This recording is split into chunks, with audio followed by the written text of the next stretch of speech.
നമസ്കാരം. എല്ലാ സജ്ജനങ്ങൾക്കും സന്ധ്യാദീപത്തിലേക്ക് സ്വാഗതം.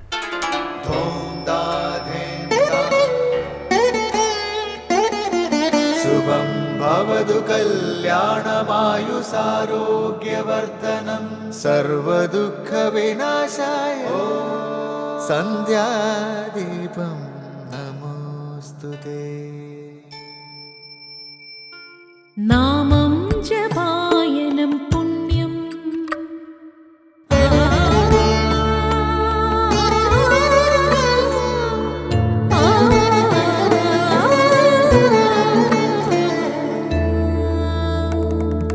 നാമം ജപായനം പുണ്യം നിരുപമദീപാങ്കുരം പോലെ സ്വരശ്രുതിലയവരമതുലം ദീവാങ്കണം മോക്ഷസംഗീതസാരം നീളും വഴിത്താരയിൽ ജീവതാരം മന്ത്രാലാപം മായാവിൻ നിൻ പ്രസാദം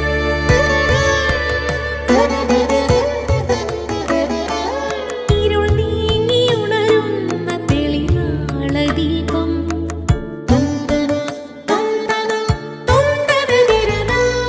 ഇരുൾ നീങ്ങിയുണരുന്ന തെളിനാളദീപം പ്രണവാമൃതം ചൊരിയുന്ന ദീപം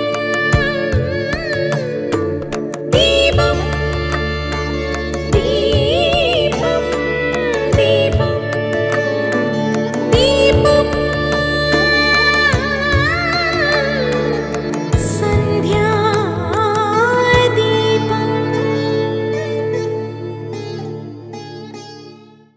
ഈശ്വരാർപ്പണമായി കർമ്മങ്ങളെ അനുഷ്ഠിക്കുന്നതിൽ പ്രധാന തടസ്സം കാമ്യബുദ്ധിയാണ്.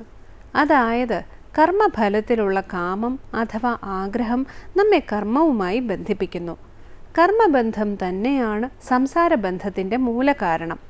ഞാൻ ചെയ്യുന്നു, എൻ്റെ കർമ്മം എന്നീ വിചാരത്തോടെ ചെയ്യുന്ന കർമ്മങ്ങൾ നമ്മിൽ അതിനനുസൃതമായ സംസ്കാരത്തെ ഉണ്ടാക്കുന്നു. അത് വാസനയായി പരിണമിക്കുന്നു. വാസനയ്ക്കനുസരിച്ച് വീണ്ടും കർമ്മം ചെയ്താലേ മതിയാകൂ. കർമ്മം, സംസ്കാരം, വാസന എന്ന ആവർത്തനത്തിൽ ബന്ധിക്കപ്പെട്ട് വീണ്ടും വീണ്ടും ജന്മങ്ങൾ എടുക്കേണ്ടി വരുന്നു. അതുകൊണ്ട് കാമ്യോമതി ത്യജ്യതാം എന്നാണ് ഉപദേശക പഞ്ചകത്തിൽ ശ്രീ ശങ്കരാചാര്യർ പറയുന്നത്.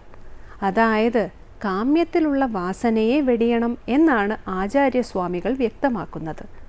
തുടർന്ന് ഗുരു ഉപദേശം കേൾക്കാം.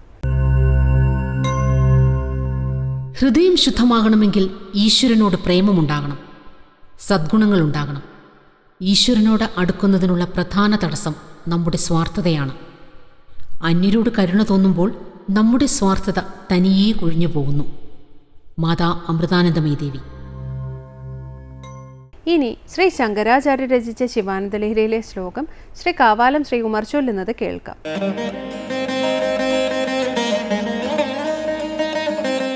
जननमृत्युतानां सेवया देवतानां न भवति सुखलेश संशयो नास्ति तत्र अजनिममृतरूपं साम्बमीशं भजन्ते य इह परमसौख्यं ते हि धन्या लभन्ते. जननमृत्युतानां सेवया देवतानां न भवति सुखलेश संशयो नास्ति तत्र अजनिममृतरूपं साम्बमीशं भजन्ते य इह परमसौख्यं ते हि धन्या लभन्ते.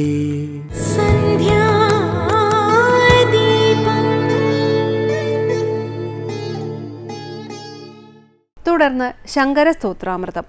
ജന്മമരണരഹിതമായ നിത്യനും ശാശ്വതനുമായ ശ്രീ പരമേശ്വരനെ ആരാണോ പൂജിക്കുന്നത് അവർക്ക് പരമസൗഖ്യം ലഭിക്കുന്നു. ദേശകാല പരിമിതിയില്ലാത്ത ആനന്ദമാണത്. അതാണ് മോക്ഷം. ശ്രീ ശങ്കരാചാര്യ രചിച്ച ശിവാനന്ദലഹരിയിലെ 83-ാം ശ്ലോകം സ്വാമി ചിദാനന്ദപുരി വ്യാഖ്യാനിക്കുന്നത് തുടർന്ന് കേൾക്കാം.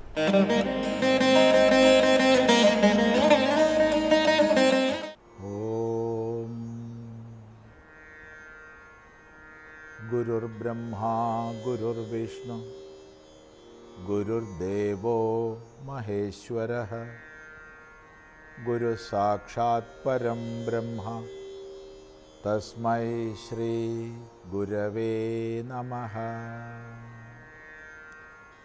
ഓം സദാശിവസമാരംഭാം ശങ്കരാചാര്യമധ്യമാം അസ്മദാചാര്യപര്യന്താം വന്ദേ ഗുരുപരമ്പരാം. ശ്രീ ശങ്കരസ്തോത്രകൃതികളിൽ ശിവാനന്ദലഹരിയിൽ 83-ാമത്തെ ശ്ലോകമാണ് നമ്മൾ ശ്രദ്ധിക്കുന്നത്. അവിടെ ജനന മരണങ്ങളോടുകൂടിയ ദേവതകളുടെ സേവ കൊണ്ട് പാരമാർത്ഥികമായ സുഖം ലഭിക്കില്ല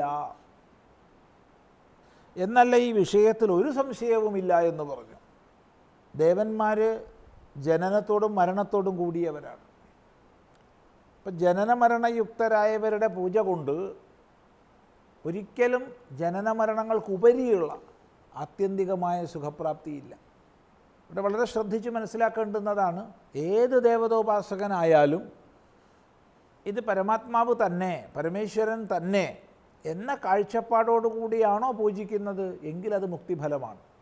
ഇവിടെ ഒരു സന്ദേഹം ഈ വിഷയത്തിൽ ഉണ്ടാവരുത്. എന്നാൽ പ്രത്യേകം കാര്യസാധ്യങ്ങൾക്ക് ഞാൻ ഇന്നിന്ന ദേവതയെ ആശ്രയിക്കുന്നു എന്ന ഭാവത്തിലുള്ള പൂജ കൊണ്ട് പരമമായ ആനന്ദത്തിലേക്ക് ഉയരില്ല. പിന്നെന്താണ് മാർഗം?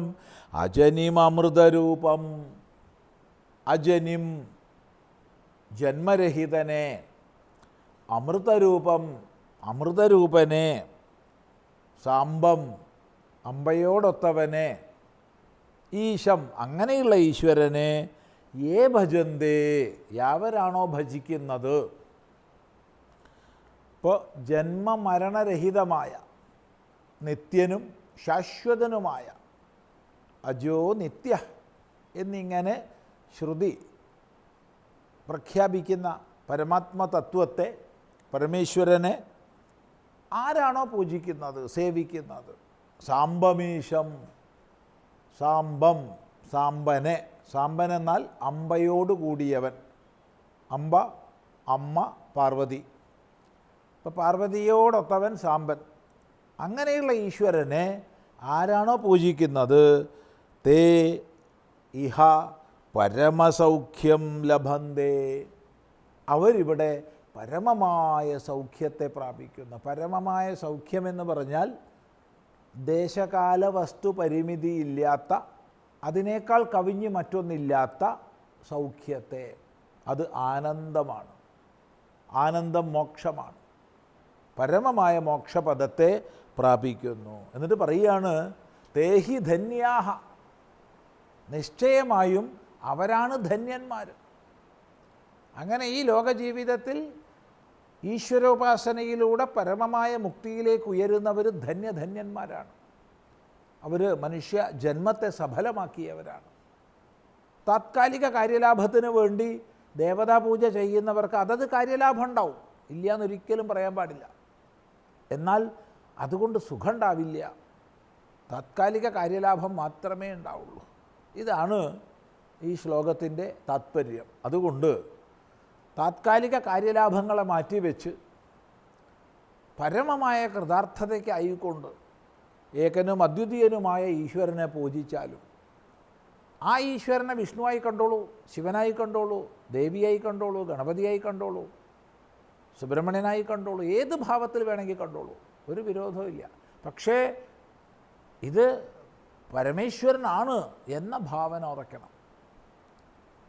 സർവഗുണങ്ങൾക്കും ഉപരിയുള്ള, സർവദേവതാഭാവങ്ങൾക്കും ഉപരിയുള്ള സത്യസ്വരൂപനാണെന്ന ഭാവന ഉറയ്ക്കണം. ആ ഭാവനയാണ് നമുക്കുണ്ടാവേണ്ടത്. അതാണ് ഈ ഒരു ശ്ലോകത്തിൻ്റെ താത്പര്യം. നോക്കൂ, ജനനമൃത്യുതാനാം സേവയാ ദേവതാനാം ന ഭവതി സുഖലേശ സംശയോ നാസ്തി തത്ര അജനിമമൃതരൂപം സാംബമീശം ഭജന്തേ യ ഇഹ പരമസൗഖ്യം തേ ഹി ധന്യാ ലഭന്തെ. തുടർന്ന് ശിവ തവ പരിചര്യ സന്നിധാനായ ഗൗര്യാ ഭവ മമ ഗുണധുര്യാം ബുദ്ധികന്യാം പ്രദാസ്യേ. സകലഭുവനബന്ധോ സച്ചിദാനന്ദ സിന്ധോ സദയ ഹൃദയഗേഹേ സർവദാ സംവസത്വം. ശിവ തവ പരിചര്യ സന്നിധാനായ ഗൗര്യാ ഭവ മമ ഗുണധുര്യാം ബുദ്ധികന്യാം പ്രദാസ്യേ. സകലഭുവനബന്ധോ സച്ചിദാനന്ദ സിന്ധോ സദയ ഹൃദയഗേഹേ സർവദാ സംവസത്വം. ഹേ സകലഭുവനബന്ധോ, ഹേ സച്ചിദാനന്ദ സിന്ധോ, ഹേ ശിവ, ഹേ സദയഹൃദയ. അനേക സംബോധനകളാണ് ഈ ശ്ലോകത്തിൽ. സകല ഭുവനബന്ധോ, സകല ഭുവനത്തിനും ബന്ധുവായവൻ, ഈ ജഗത്തിലുള്ള സർവർക്കും ബന്ധുവായി ഹിതത്തെ ചെയ്യുന്നവൻ, ലോകത്തിന് മുഴുവൻ നന്മ ചെയ്യുന്നവൻ. ഹേ ഭഗവാനെ, അങ്ങ് സകല ഭുവന ബന്ധുവല്ലേ? അതുപോലെ സച്ചിദാനന്ദ സിന്ധോ, സച്ചിദാനന്ദത്തിൻ്റെ സമുദ്രമാണ്. ഇപ്പോൾ സച്ചിദാനന്ദ സമുദ്രമായിരിക്കുന്ന ഭഗവാനെ, സദയഹൃദയ, അങ്ങേയറ്റം ദയയോടുകൂടിയ ഹൃദയമുള്ളവനെ, ശിവ എന്നിങ്ങനെ സംബോധന ചെയ്തിട്ടാണ് പ്രാർത്ഥിക്കുന്നത്. എന്താണ് ആ പ്രാർത്ഥന? നമുക്ക് അടുത്ത പ്രാവശ്യം ശ്രദ്ധിക്കാം.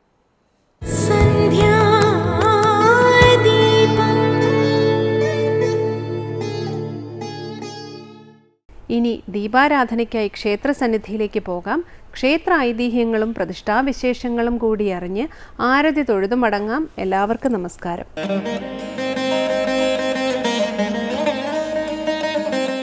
ഒന്നല്ലൊരായിരം ജന്മങ്ങളുണ്ടേലും എന്നും മുടങ്ങാതെ പാടിയാലും കൊഞ്ചിറ വിളവാഴും ദേവി മഹാത്മ്യങ്ങൾ വർണ്ണിച്ചു തീർക്കുവാനാർക്കു സാധ്യം. എല്ലാ നാമങ്ങളിലും വെച്ച് ശ്രേഷ്ഠമാണ് വിഷ്ണുനാമം. 1000 വിഷ്ണുനാമത്തിന് തുല്യമാണ് ഒരു ശിവനാമം. 1000 ശിവനാമത്തിന് തുല്യമാണ് ഒരു ദേവീനാമം. അങ്ങനെയുള്ള 1000 നാമങ്ങൾ കൊണ്ട് മാതൃസ്വരൂപിണിയായ ദേവിയെ നിത്യവും സ്തുതിക്കുന്ന പുണ്യഭൂമിയാണ് തിരുവനന്തപുരം നഗരത്തിനുള്ളിലെ കൊഞ്ചിറവിള ശ്രീ ഭഗവതി ക്ഷേത്രം.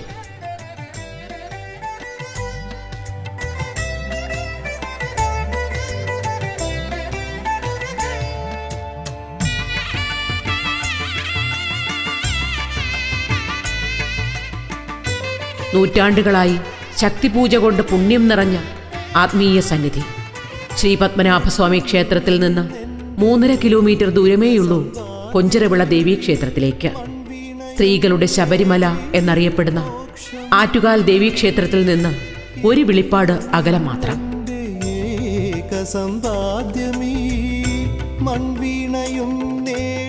ശ്രീ ഭദ്രകാളിയോടൊപ്പം ശ്രീ ദുർഗാദേവിയെയും ക്ഷേത്രത്തിൽ ആരാധന നടത്തിവരുന്നു. പടിഞ്ഞാറ് ദർശനമായി വലംപിരി ഗണപതിയും വടക്ക് ദർശനമായി ശ്രീ ഭദ്രകാളിയും ശ്രീ ദുർഗയും തുല്യ പ്രാധാന്യത്തോടുകൂടി പ്രതിഷ്ഠിച്ചിരിക്കുന്ന ഏക പുരാതന ക്ഷേത്രമെന്ന പെരുമയും കൊഞ്ചിറവിള ദേവീക്ഷേത്രത്തിനുണ്ട്. എൻ്റെ ജീവിതത്തിലെ പ്രധാനപ്പെട്ട കാര്യങ്ങളെല്ലാം നടക്കുന്നത് കൊഞ്ചിറവിള അമ്മയുടെ നടയിൽ നിന്നാണ്. ഈയിടെ പുറത്തിറങ്ങിയ കൊഞ്ചിറവിള അമ്മയെക്കുറിച്ചുള്ള ഒരു ആൽബത്തിൽ എനിക്ക് പാടുവാനുള്ള അവസരമുണ്ടായി. ആ ഗാനത്തിൻ്റെ 2 വരി ഞാൻ പാടുകയാണ്. അമ്മയെന്നുള്ളൊരു മന്ത്രം ജപിച്ചു ഞാൻ അമ്മയെ കൈത്തൊഴുന്നു. വിളിക്കുമ്പോഴെല്ലാം പുഞ്ചിരി പ്രഭ തൂകി കൊഞ്ചിറവിള ദേവി അരികിലെത്തും. തൊഴുതാലും ശ്രീഭദ്രേ മതിവരില്ല. ശ്രീകോവിലിൽ ചതുർബാഹുവായ ഭഗവതി ശാന്തസ്വരൂപിണിയാണ്. ഗണപതി, നാഗർ, മന്ത്രമൂർത്തി, ബ്രഹ്മരക്ഷസ്, മാടൻ തമ്പുരാൻ എന്നീ ഉപദേവന്മാരുമുണ്ട്. എല്ലാ മാസവും പൗർണമി നാളിൽ നടക്കുന്ന ഐശ്വര്യപൂജയും ആയില്യം നാളിലുള്ള ആയില്യപൂജയുമാണ് ഇവിടെ വിശേഷം. ഈ സന്നിധാനം ഞാൻ താണ്ടി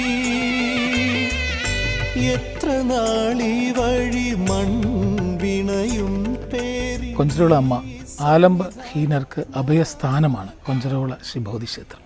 അപ്പം അമ്മയുടെ വിശ്വാസം ഓരോ ഭക്തജനങ്ങളുടെയും മനസ്സിലുണ്ടെങ്കിൽ തീർച്ചയായിട്ടും അമ്മയുടെ അനുഗ്രഹം നിങ്ങൾക്ക് ഏവർക്കും ഉണ്ടാവും. തീർച്ചയായിട്ടും അമ്മയുടെ അനുഗ്രഹത്തിനായി നിങ്ങൾ അമ്മയെ സമീപിച്ച് അമ്മയെ വിശ്വസിച്ചാൽ നിങ്ങൾക്ക് എല്ലാവർക്കും നന്മ മാത്രമേ അമ്മ നൽകൂ.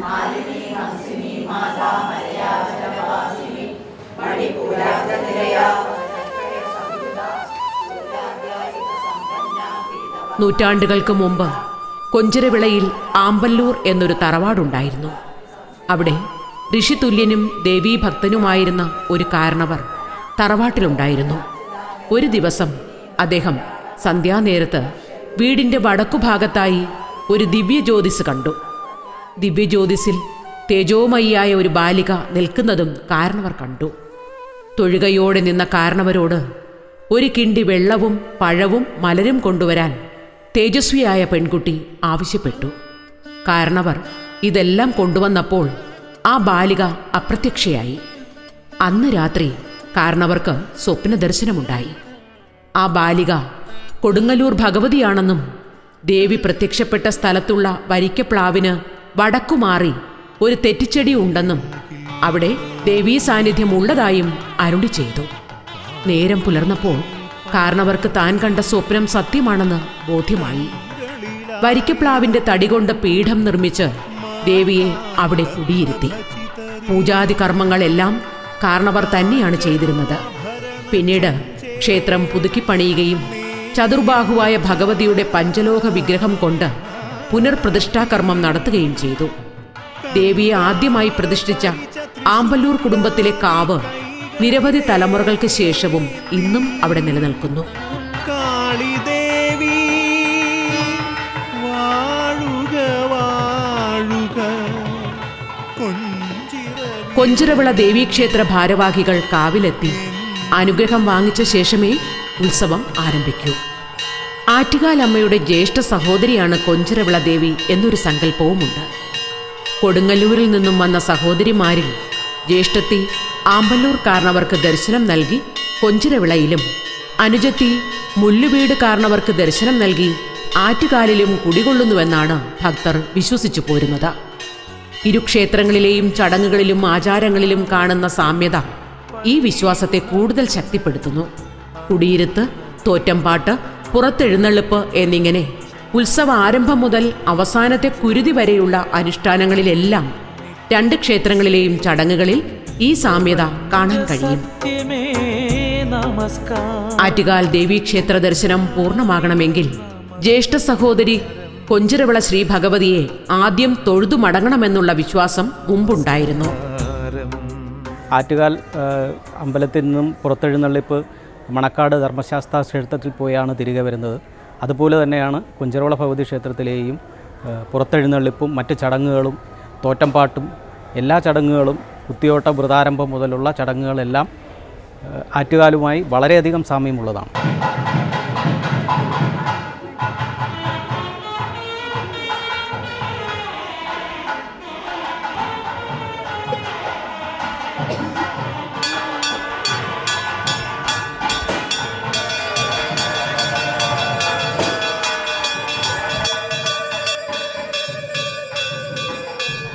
കുംഭമാസത്തിൽ പൂരാടം നക്ഷത്രത്തിൽ തുടങ്ങി 10 ദിവസത്തെ ഉത്സവമാണ് ഇവിടെ പ്രധാനം.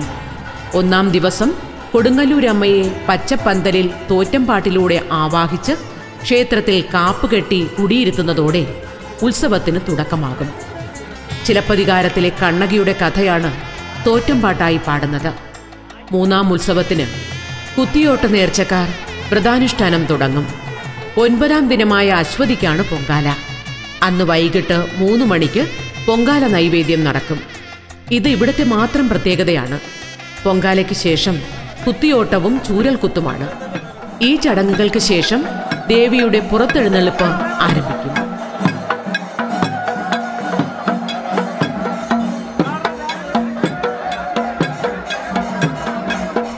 നൂറുകണക്കിന് കുത്തിയോട്ടക്കാരുടെ അകമ്പടിയോടെ ദേവി മണക്കാട് ശ്രീ ധർമ്മശാസ്താ ക്ഷേത്രത്തിലെത്തും. അവിടുത്തെ ഉപചാരങ്ങളും പൂജയും കഴിഞ്ഞ് ദേവി ക്ഷേത്രത്തിലേക്ക് തിരിച്ചെഴുന്നള്ളും.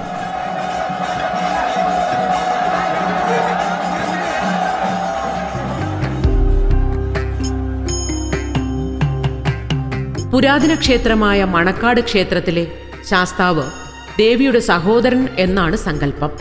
10ാം ഉത്സവത്തിന് രാത്രിയിൽ കാപ്പഴിക്കലും കുരുതി തർപ്പണവും നടക്കുന്നതോടെ ഉത്സവത്തിന് സമാപനമാകും.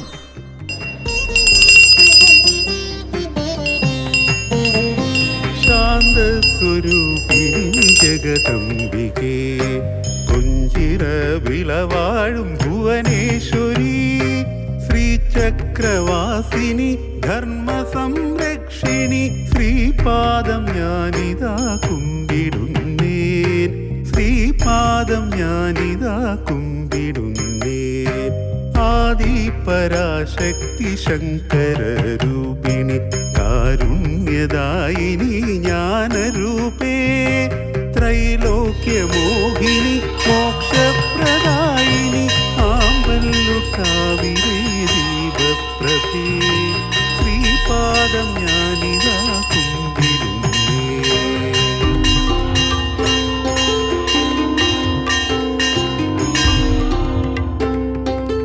പ്രപഞ്ചത്തിന്റെ സൃഷ്ടി, സ്ഥിതി, സംഹാരം എന്നിവയ്ക്കെല്ലാം മൂലകാരണമായ ലോകമാതാവായ ആദിപരാശക്തിയുടെ കാരുണ്യഭാവമാണ് കൊഞ്ചിരവിളയിൽ വാഴുന്ന ദേവിക്ക്. ഭക്തർ അവരുടെ വേദനകളും ആഗ്രഹങ്ങളും ദേവിയുടെ പാദങ്ങളിൽ ആത്മനിവേദ്യമായി അർപ്പിക്കുന്നു. അഷ്ടൈശ്വര്യപ്രദായിനിയായ ദേവി ഭക്തരുടെ പ്രാർത്ഥനകൾ സഫലമാക്കുന്നതോടൊപ്പം അവരെ മോക്ഷമാർഗത്തിലേക്കും നയിക്കുന്നു. താമര ഇതളിലും